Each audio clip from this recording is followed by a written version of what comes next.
What's up, everybody? So I am going to talk today about the making a recipe or formulating a recipe, however you want to call it, for your homebrew. So a lot of brewers will start off with possibly making a clone brew from or a kit, possibly, or just kind of throw something together and see what happens, maybe even.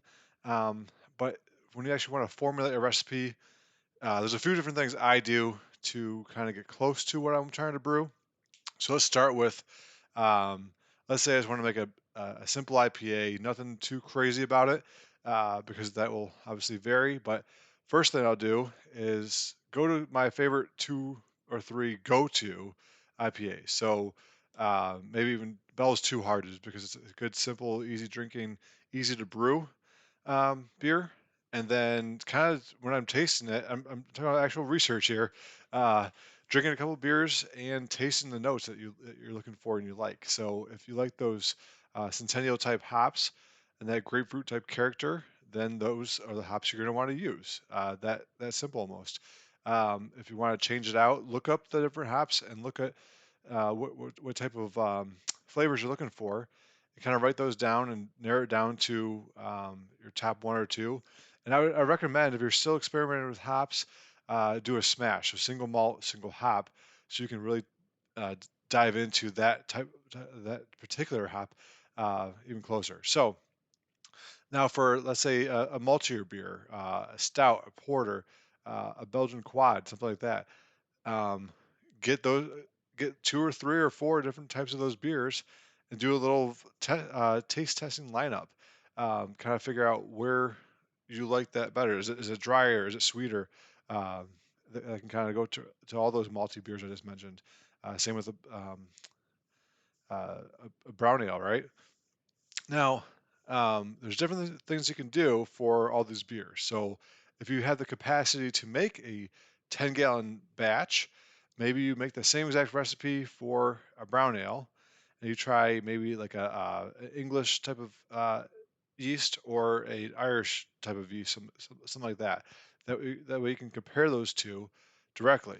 If you can only do 5-gallon batches, you might want to take it back a notch and then kind of figure out which one you like better based on different beers that you're trying.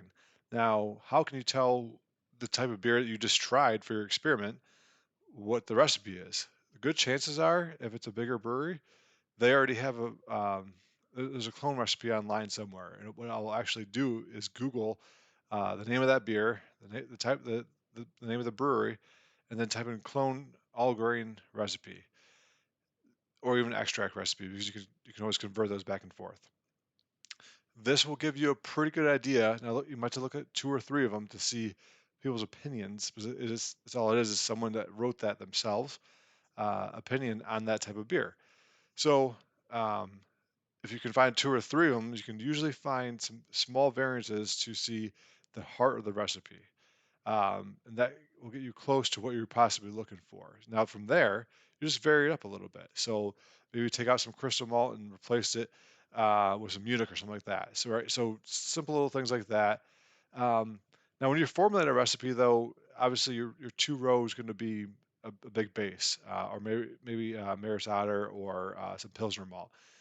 Those are typically your base malts.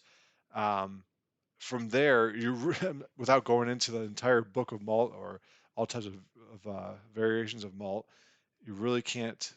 I don't have time for a video for that. It's a whole other book, really, right?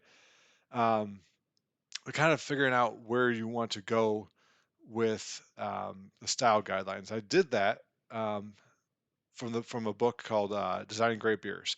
So reading that book will give you the style guidelines and even fun history behind each style and kind of where to go.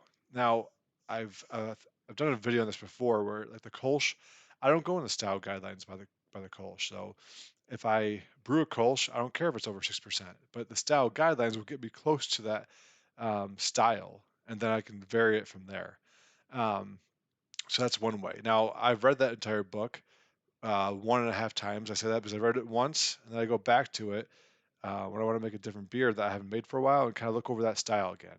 I always enjoy the history behind each one, but then also kind of gets me on the style guidelines to see where I need to start, and I'll vary it up from there.